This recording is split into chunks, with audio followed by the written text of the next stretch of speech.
او کسیبن، اب یہاں ایک اور مثال ہے، دوسری مثال منافقین کے ایک اور گروہ کی مثال ہے. او یا کسیبن، ان کی مثال زوردار بارش کی سی ہے. ان کا حال ایسا ہے کہ جیسے زوردار بارش ہو. سیب کہتے ہیں رین سٹارم کو. کیا ہوتا ہے؟ رین سٹارم. ایک ہوتی ہے نا عام بارش برستی ہے تھوڑی تھوڑی کر کے، اور ایک ہوتی ہے زوردار بارش اوپر سے نیچے. من السماء، آسمان سے. بادل آسمان ہی کی طرف ہوتے ہیں، اس کا یہ مطلب نہیں کہ وہ اوپر سکائے ہے کہیں، مطلب اونچی چیز یعنی بادلوں سے جو بارش برستی. اور یہاں اشارہ ہے وحی الہی کی طرف، قرآن مجید کی طرف، کہ قرآنی احکامات نازل ہو رہے ہیں. فیہ ظلمات، اس میں اندھیرے ہیں، ورعد، اور کڑک ہے، وبرق، اور بجلی ہے. یعنی اللہ کی طرف سے جو وحی آ رہی ہے اس میں وعید بھی ہے، وعدے بھی ہیں، ڈرانے والی آیات بھی ہیں، اور ہوپ بھی ہے. منافقین کا حال کیا ہے؟ یجعلون اصابعہم فی آذانہم، قرآنی احکامات کو سن کر یہ کیا کرتے ہیں؟ غور کرنے کی بجائے، توجہ سے سننے کی بجائے اپنی انگلیاں کانوں میں دے دیتے ہیں. من السماء کی، کیوں انگلیاں کانوں میں دیتے ہیں؟ کڑاکوں کے ڈر سے. اور یہ کڑاکے کیا ہیں؟ ایسی آیات جن میں ان کا حال کھول کے بیان کیا جا رہا تھا، ان کی منافقت کھولی جا رہی تھی، یعنی سخت احکامات. حذر الموت، موت کے ڈر سے، کیونکہ ان کا حال یہ تھا کہ ہر بات کو یہ اپنے خلاف سمجھتے تھے. قرآن پاک میں آتا ہے یحسبون کل صیحۃ علیہم، ہر چیخ کو، ہر زور کی آواز کو یہ اپنے اوپر سمجھتے کہ ہماری شامت آئی. کہتے نا چور کی داڑھی میں تنکا. جو چور ہوتا ہے، جس کے دل میں خرابی ہوتی ہے، جو بدنیت انسان ہوتا ہے، یا جس نے کوئی خرابی کی بھی ہوتی ہے، وہ ہر آہٹ سے گھبرا اٹھتا ہے. مثلا اگر کوئی شخص غلط کام کر رہا ہو اور آپ اچانک اس کے پاس چلے جائیں تو اس کی حالت کیا ہوتی ہے، حالانکہ آپ کو یہ نہ بھی پتا ہو کہ اس نے کیا کیا، گھبرا اٹھتا نا.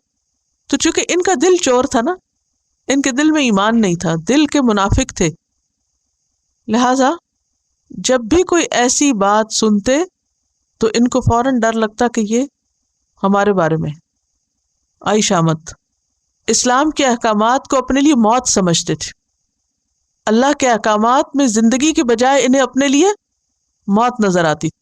حذر الموت، واللہ محیط بالکافرین، اور اللہ گھیرنے والا ہے کافروں کو. یکادو، قریب ہے، البرق، بجلی، یخطف ابصارہم، اچک لے ان کی نگاہوں کو، ان کی آنکھوں کو. قریب ہے کہ بجلی ان کی آنکھیں اچک لے، جھپٹ لے. اسی لیے کہتے ہیں نا کہ جب بجلی چمک رہی ہو تو کیا نہ کرو، اس کی طرف نہ دیکھو. کیوں؟ نظر جانے کا اندیشہ ہوتا ہے.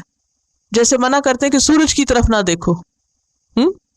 تو قریب ہے کہ بجلی ان کی نگاہوں کو اچک لے، کیونکہ ان کی نگاہیں کمزور ہیں، انہیں حق نظر نہیں آ رہا، اس لیے یہ اسلام کے نور کو برداشت ہی نہیں کر پا رہے.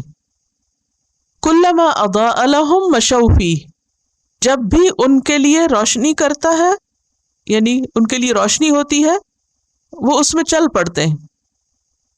اور مشی کہتے ہیں عام رفتار سے چلنے کو. تیز دوڑنے کے لیے سعی ہوتی ہے. سعی کون سی ہوتی ہے؟ جیسے عمرے پہ جاتے ہیں تو سعی میں کیسے چلتے ہیں؟ تیز چلتے ہیں. لیکن مشی کہتے ہیں نارمل روٹین سے چلنا. یعنی قرآن کا جب کوئی ایسا حکم آتا ہے جس میں انہیں اپنے لیے کوئی فائدہ نظر آتا ہے تو یہ کیا کرتے ہیں؟ تھوڑی دیر کے لیے بظاہر اس پر عمل کر لیتے ہیں. وَإِذَا أَظْلَمَ عَلَيْهِمْ، اور جب ان پہ اندھیرا ہوتا ہے، مشکل وقت آتا ہے، قاموا، وہیں کھڑے ہو جاتے ہیں. مثلاً کسی جنگ میں شریک ہونے کے لیے کہا جاتا ہے تو یہ آگے نہیں بڑھتے. وَلَوْ شَاءَ اللَّهُ، اور اگر اللہ چاہتا، لَذَهَبَ، البتہ لے جاتا، بِسَمْعِهِمْ، ان کے کانوں کو، وَأَبْصَارِهِمْ، اور ان کی آنکھوں کو. اللہ ان کے کان اور ان کی آنکھیں لے جاتا، یعنی ان کو بہرا کر دیتا، لٹرلی بہرا. ڈیف ہو جاتے اور اندھے ہو جاتے، ان کو کچھ بھی نظر نہ آتا،